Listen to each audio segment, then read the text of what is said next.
Hey, this is Alex Winter, and you are watching CoinSpice. Well, all right. We are back with another episode of the CoinSpice podcast. This is your host, C. Edward Kelso, editor-in-chief out of CoinSpice.io. And this is actually the second in a series of conversations with Amaury Séchet, the lead developer out at Bitcoin ABC, considered the main reference implementation for Bitcoin Cash. And the BCH network is going through a scheduled upgrade on May 15th, 2020. And that's, interesting in and of itself, and news in and of itself, and more than enough reason to speak to Séchet. But also, we're embroiled in a very, very large debate, a very contentious one, about the IFP, the Infrastructure Funding Plan for Bitcoin Cash, which was proposed in late January of this year by a very, very big and influential mining pool. It has since been dropped by its author and some of those who are early proponents, but it does remain in the May 15th, 2020 upgrade. The IFP does, and so it's my chance to kind of ask Amaury why that's the case, why not just remove it, and maybe get a little bit of insight into even why it was pushed forward in the first place and what it means. He does go into all of that. He gets very philosophical, biblical, if you can believe that or not. But in any case, this is spicy. It gets extremely spicy. So I do advise a cold glass of milk. And if you're a vegan, obviously almond milk or soy milk with a little bit of cinnamon, however you want to go about it. But it's going to get spicy. So without any further ado, here is our second part in a multi-part series with Bitcoin ABC lead developer Amaury Séchet on the infrastructure funding plan for Bitcoin Cash and the May 15th, 2020 upgrade. So now we're on to, the most controversial part of the upgrade, which is inclusion of the activation of the infrastructure funding plan that was initially proposed by mining pool, very influential mining pool operator Zhang Zhuo. I always mispronounce his name, of BTC Top, and it's included, and it was included during a very heated, and it hasn't subsided, heated community debate about the IFP. And it just dawned on me that before we started talking, as I was going through my notes and looking back, because we've had a lot of conversations, podcasts and so on, we spent a lot of time talking. And here's Bitcoin ABC is at the center of the infrastructure funding plan, and we've not, CoinSpice, and this falls all on me, hasn't spoken with the principals, one of the principals on this issue. And in going through the upgrade, I guess I was surprised to see it. I mean, it's been there since, I don't know why I should be, but it's been there since mid-February. It's not like you hit it or, it's out of, for some reason, I just thought maybe the sort of the social entropy, the way things were moving would just sort of sweep it off or under the rug. But the team, I guess, has left it in there. Where are you in the IFP? Because now we're talking in early May, and this was begun in late January, as far as the popular understanding. I know it goes back much further than that, but it has changed. It's been modified. There's no more Hong Kong Corporation. There's now there's a whitelist. There's not 12.5 but 5%. There's been all these changes. Where are you with the IFP? Where does it stand now? And what can people possibly expect with the May 15th? Well, it's under vote, and it looked like that it's so. We need to back up a bit. One of the reasons this is in there is because from the Chinese community, essentially, we've been we've been beating the drum that there's a problem with funding for like many months. Very much so, and yes. one of the response from the Chinese community for those many months is like, what, don't you guys do an IFP, right? Because this is almost other coins are doing it, and this is much better than people actually funding it, and so that was a big point in the Chinese community. And in the Western community, it seemed like it seems like people are not really realizing what kind of a problem they are in, and they are still in that. Like, I think we need to talk more about this maybe after we discuss the upgrade. But really, people like don't realize what they are funding and what are the impact of what they are funding, or maybe they do, but it's effectively not compatible with the old digital cash ID. Plus, there is a lot of dishonesty going on, right? Like when Roger, for instance, said that he funded ABC to the extent of $500,000, where he absolutely did not do so. And so all of that created a situation where people are under the impression that ABC is like this huge powerhouse that is very well funded, and when in fact it's very much not. And so, the Chinese kept beating that drum. So we're like, let's try it. And at the end of the day, this come from the miner reward. So it does make sense that the miner got to decide if that goes in or not. So we put it for vote. And this is what happened. And then, like, people are yelling about it. They want it to be removed, but that's completely dumb. I'm sorry, but you gotta state it that way. It's completely dumb, right? It's in the software. So if we remove it now, we create the risk of a fork in case it activates. And wait, you're saying if you remove the IFP, the risk of fork? Yeah. Okay, that seems counterintuitive. Can you explain? Because if the IFP is activated and then half the nodes support it and half the node don't, then the node that don't are gonna fork themselves off, And so this is not something we want to do with Bitcoin ABC. Like this kind of idiotic decision have been made many times in the past by the big blocker, and it seems like this is another thing that I think there is not a lot of realization, but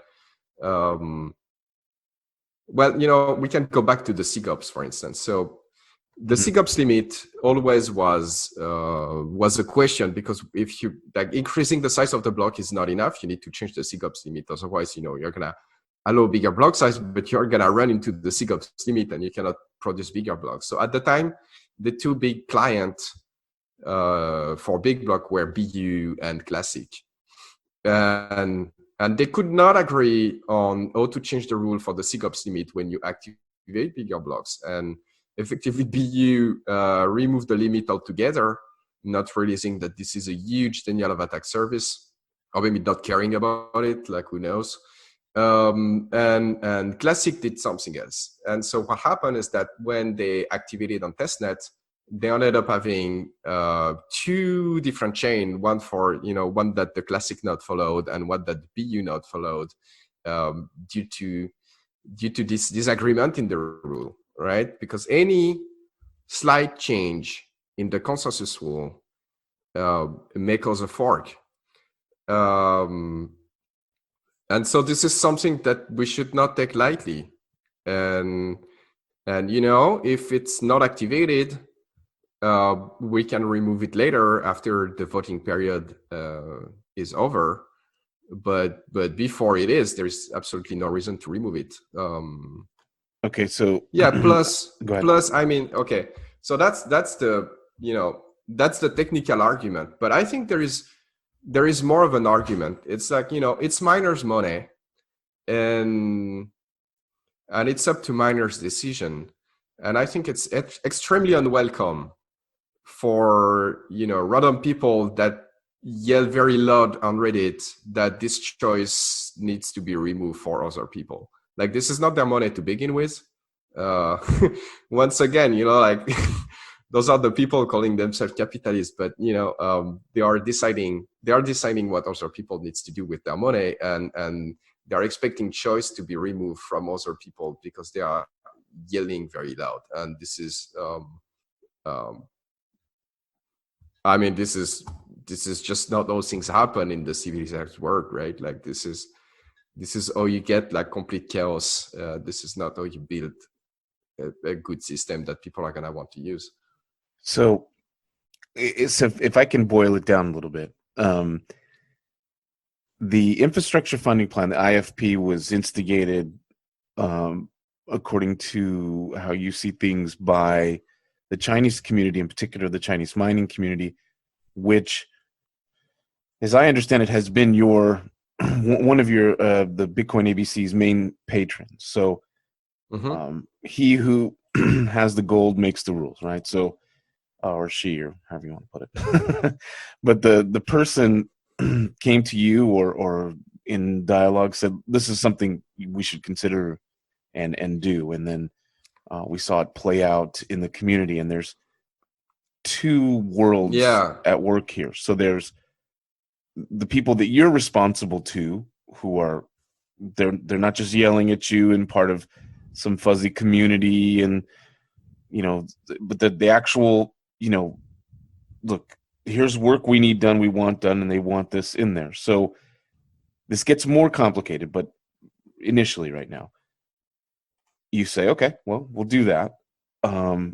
It gets put in. Yeah, so this is not what we said initially. Like, as you know, this has been on the table for years now. And we are like, this is going to be controversial in the West. But then, it got to the point where the West is not looking like it's getting its shit together. And so, we need to do something. Right. Okay. And so you did, right? So it's in there. Mm-hmm. There's a chance for it to be activated. Now, from what I've seen in terms of the metrics, it doesn't look like that's going to happen, at least as it sits now. But yeah, so you got to realize, like, the Chinese miners, the last thing that they want is reproduce the whole BSV story. Right. And we have a bunch of people that say, like, if this activate, we're gonna fork into Wawaland. And realistically, if they do that, it really depends on most actors are doing it. But considering Roger is fueling that stuff, and Roger has like a fair amount of media reach, then that means there are going to be a lot of confusion on the market. And when this kind of stuff happen, like historically, you can expect BCH to go to maybe 0.8% of a BTC or something like that if that happens, based on historical similar events. And so they obviously don't want that. So philosophically, you see this as the sort of the crowd versus the actual producers. So, and that I don't think there is even that much of a crowd, to be honest. If you look at, how many people is there on RBTC? Not that many. How many and how many people are actually funding those effort, at producing another revolution? Actually, not that much. And it's actually kind of funny, because if you look at it, you see that many of the big donations came from the same people and their different names, which is, it's funny, it's sad at the same time, but it's okay. I think those people also don't realize what they are paying for, and we should definitely go into that more later. Okay. So the IFP is in, as far as in the code, and it's there to be activated if miners choose to do that. Now, let's say they don't on the 15th, they don't do that. Will you then take it out, or what's the decision making to take it out if you were to? The decision is not made at this point in time. We're gonna have to see where things are going. Can it? And go ahead. And so we talked about Vin, previously, and Vin and I have been discussing all those stuff for a very long time, and we've both made predictions that are almost always the same. This is sorry to interrupt, but this is Vin. So the Roger in the last I can't imagine. Yeah, this is Vin Armani and Roger Ver. Right. Roger Ver Bitcoin.com. I can't imagine people wouldn't know that, but just in case. And then the Vin, of course, is Vin Armani of Cointext. Go ahead. Yeah, and so I kind of lost my train of thought now. I'm sorry. So let me get you back on track. So I did a podcast episode a few back with Vin Armani, and we were talking about some of his code work, some of the things that he's working on. Mm-hmm. And then at the end, I wanted to get his take on the IFP, on the infrastructure funding plan, because he came out for it publicly and then sort of got chastised in that heated debate, backed off a little bit. And I wanted to ask him where he was at the time that we recorded that episode a few weeks back. And he explained that his position hadn't changed, that he thought the incentives were aligned between, and he used shovels and miners and gold and stuff like that analogy, and he thought the incentives were aligned well enough that this makes sense between those, as you've outlined here, who pay for the work and those who do the work, and this makes, in his mind, eminent good sense. He then went into, which is what Vin is prone to do. He went into the Kadesh Barnea. Yeah. Biblical analogy where, in a sense, the Israelites are just kind of too afraid to act, and they spend what seems like an inordinate amount of time debating, becoming fearful, when the promised land is right there. And so anyway, that I don't think I'm saying things out of school here, but you messaged me privately and said that hit home with you, that made sense to you. Oh, we've been talking about that with Vin for at least 2 years now. That this is what is unfolding. So, okay. First, like before people, so I'm gonna say something that is gonna piss off like both religious and non-religious people. I was gonna ask. You don't strike me as the guy who's a Vin Armani New Age spiritual Christian. You don't strike me that way. But go ahead. Yeah, so I'm familiar with the Bible, but I'm an atheist. Like I don't believe there is a God or whatnot. But here is the way. Here is why those stories are important anyway, and not just the Bible. Actually, like all those great sagas, and because first thing, for people that are not familiar with the Bible, people that are religious are gonna tell you, well, the Bible is the Word of God, or it's like kind of an instruction manual to live your life as a good Christian or whatnot, right? But this is not what it is. If you read the Bible, it's like a bunch of stories in it. Like it's a great saga, it's kind of like Star Trek or Star Wars or Harry Potter. Yeah, or, it's a library of a bunch of books. Sure. You have those great heroes, and they have sagas that unfold over several books and many chapters, and those saga just like Harry Potter, for instance. Like Harry Potter becomes like huge in no time, right? And why is that? Like there is something very important there, and what is very important there is the same thing as the Bible, actually, and it's not God. It's because those are meta stories.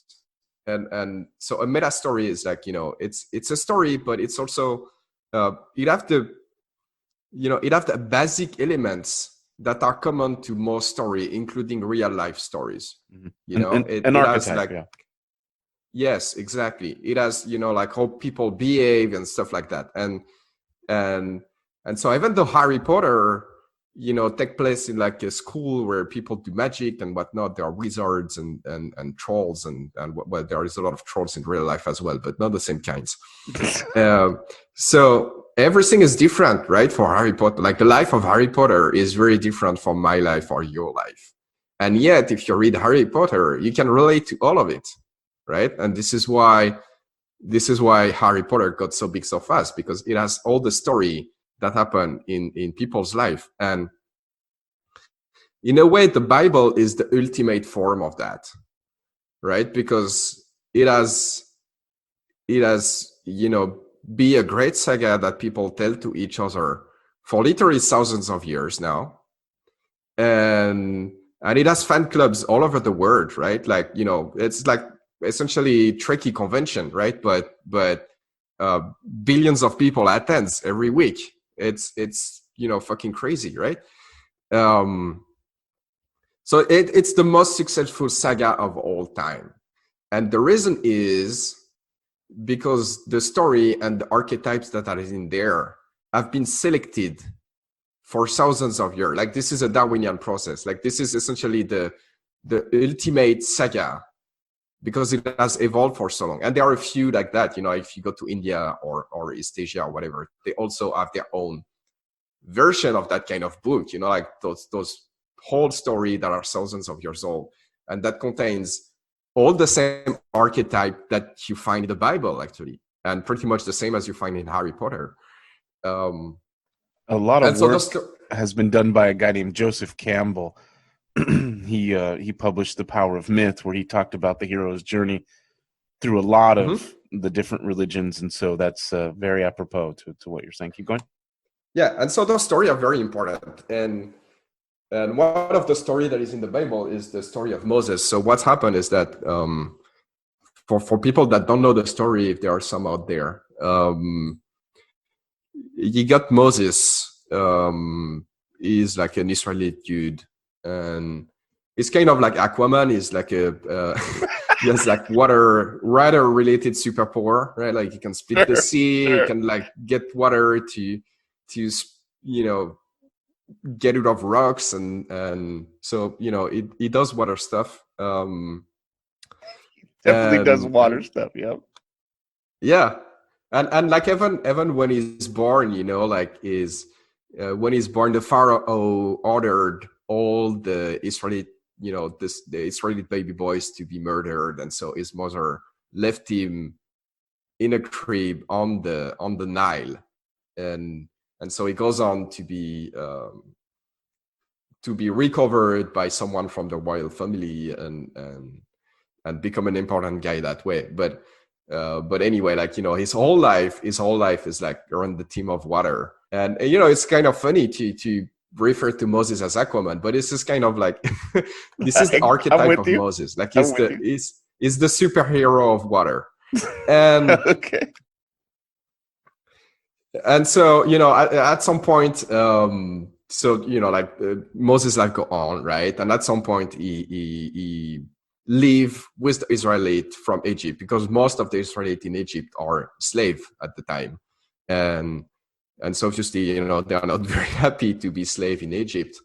And so they leave. They leave, and their plan is they have a roadmap, right? They have a roadmap, and their roadmap is you go to the promised land. That is, like, what is Israel now? Mostly like the part that is northwest of the Dead Sea, like with Jerusalem and okay, sure, and all those biblical places. So they want to go there, and if you look at it on the map, like if you ask Google Map or whatnot, even by feet, it takes 2-3 weeks to go there from Egypt. Okay, and the dude, they take 40 years to get there. But it's even more funny than that, because if you read the story, so they go to the Mount Sinai and they do various stuff, right? But essentially, it's not like there is a precise chronology in the story, but based on the story, you can estimate that like in 2-3 months they are there. Well, they are at Kadesh Barnea. That is like just very close to where they want to go, and so it takes 2-3 months to get there. So why why the last well, the last day of travel or whatever is taking them 40 years, and effectively is because they cannot get their shit together, right? when they get there, they send spy and they see that there is the Canaanite there. And so most of the spy, they're like, oh, like if you go there, maybe we're going to have to fight with the Canaanite and it's going to go bad for us. And so then, like people are pissed off as Moses. They're like, oh, like, bro, you brought us in the desert. It's so bad now. We might as well go back to Egypt and be slave again, And, and so they just like, they don't stick to the plan. And as a result, they have no plan that they can execute on. And because they have no plan that they can execute on, they end up fucking around in the desert for like decades until most of them die. And once enough of them die, the one that remains are, sobered up, right? They are like, okay, we need to stop fucking around in the desert because we're going to all die if we continue, right? Like essentially this realization thing came.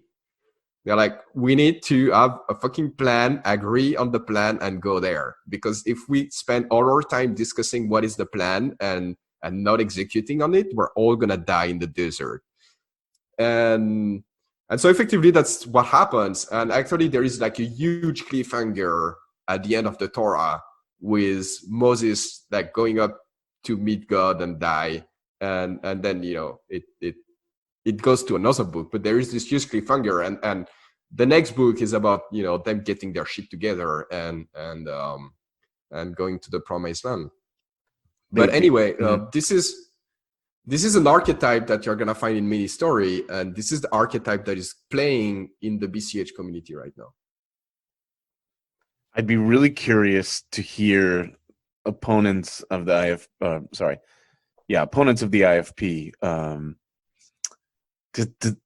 I can imagine themselves thinking that they're the ones who will lead to the promised land. So I think this works a bunch of different ways, but for your and I guess Vin. Well, it's not about really leading to the promised land because at the end of the day, like if you go back to the Bible, actually Moses don't really want to do it to begin with, and God has to bargain with him quite a bit to get him to do it. It's not really about the promised land to begin with. Like they could decide to go somewhere else and settle there as well, The reason they want to go to the promised land is because the Israelites are the descendant of Abraham, and Abraham come from there. Right. So they want to go back to the land of Abraham. But it's not even that is that important. Like this land is not, the most incredible land ever. But it's where they want to go because this is where they came from before they were enslaved by the Egyptian. And so they want to go back there. This is their plan. And what plan do you have is maybe not the most important part of that archetype. What is important is that if you spend all your time discussing what is your plan and who should lead you there, then you never get there. And you end up wandering in the desert until it hurts so much that you have no other choice than getting your shit together. Really, really interesting. And that's where, I could hear Vin sort of over my shoulder saying that's Zheng Zhuo's idea when he first proposed it. They edited it after, but he talked about the no debate theory. And that was viewed in the West as, communist claptrap and all the rest of it. And some people smuggled in some racist stuff, but it was in Vin's understanding, I think, and now yours, that would be the Kadesh Barnea moment, right? So that here we have a guy sort of pointing to this idea of endless debate, this salon, and now we need action. That leads me to, and I didn't want to go here so quickly, but I guess I will. What are your thoughts then? Because I think it's fair to say that most people in most communities just bitch and moan and complain and don't do anything about it. But it seems like at least a handful of the fellows who were opposing the IFP have kind of gone out and, they're not just debating anymore. They're trying to erect an alternative, whether it's in another node or different ways of actual fundraising. So what are your thoughts on that idea, or those ideas? Well, I think it's all good and fine that people, if they believe in something, they can do it and try to raise money for it and make it work. I mean, that's great. What I'm seeing though is that the direction of this is going is not in line with the stated value that we have as a community. And so this is important. Now we're going probably into the self-knowledge, self-knowledge area. It's actually fairly difficult to know yourself. And one of the best way to know yourself is being honest about revealed preferences. I'd say this is the economic term. This is not the term that self-knowledge people would use, but anyway. So what is revealed preference? Like, say you say, I like chocolate ice cream very much, right? And you say that to everybody, and you say that to your friend, and even maybe you believe it yourself, right? But every time you go to the ice cream shop, you take vanilla ice cream. Like, do you actually prefer chocolate ice cream? Probably not, right? You just and you just are fooling yourself, or people are going to be like, oh, that's very dumb. But actually we do this kind of stuff all the time. If we are honest with ourselves, we do this kind of stuff all the time. This is like a natural tendencies of human being to state that they want one thing or that they value one thing, but they actually do something else. And this is one of the reasons the market is so great, because the market doesn't give a shit about what you actually say you want, but what you spend your money on, right? This is gonna influence the demand and influence the price, and act as a signal. If we so way back. So by way of analogy, is your contention then that the anti-IFP people say, they want a stable funded protocol, but yet they're not willing to do that? They're willing to sort of fight. There is. Go ahead. There is more to it. I think it's deeper than that. So what are our stated value? Our stated value is that we want to build digital cash for the world. And we want transaction to be fast, cheap, reliable. And we think that those make good property for cash, and we want the base token of the chain to have hard money properties, right? This is our stated value as the BCH community. Yeah? Would you agree with that to begin with? I would. I can just hear people saying, well, and the key in that sentence, I believe, is hard money. But I can hear people retorting that, well, geez, we have a wonderful Venmo, all these other sort of fiat-based systems. But I think your point stands, right? It's Venmo. Well, my point is that it's money. all of yes, it's all of this together. Like, you can have just Venmo or you can have just hard money, but having the two together is what makes BCH special, or at least this is the story that we tell ourselves and that we tell to the world, right? Right.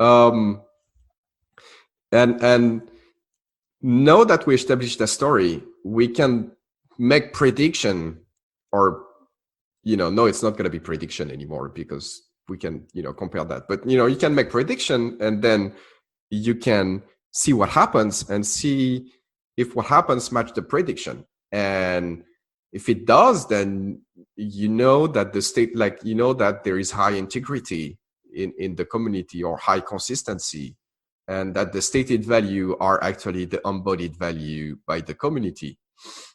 And if it doesn't, then you can ask yourself, what are the actual values there, right? And so let's say we had a dude that wrote a prototype that allow transaction to be confirmed in 2 seconds, rather than about 10 right now, give or take, because sometimes the block Sure. time is longer than 10 minutes. So that would be a huge plus. Like if we pass that through the grill of our stated value, this is like a huge thing, right? This make transaction fast and reliable. Yeah. Like this improve the fast and reliable aspect of transaction enormously, right? If it goes from 10 minutes to 10 seconds to 2 seconds, actually. Sure. So you would expect then when the man that built that is in need of resources to continue his effort to change that prototype into something that is production ready, then there would be resources flowing there, right, from the community or from the community leaders or from whoever. Yes, that would be the behavior that is consistent with the stated values. Mm-hmm. Is there an element of trust, a psychological one? So this hypothetical fellow who's made this unbelievable innovation. Well, it's not an hypothetical fellow, right? Like this fellow is Tyler Smith, and he left the community like a month ago or so. Oh, I got you. I'm pretty bad with date, right? But before he left, I knew that I knew that he was looking for a job. And so I went to many community leaders to get money to keep him on board so he can make that, he can, move things from prototype to production ready. And there was no resources for that guy, but now there is a ton of resources for ABC clones. And way more resources for those stuff than there was for keeping Tyler on board. And so we see here that there is a mismatch between the stated value and the lived value.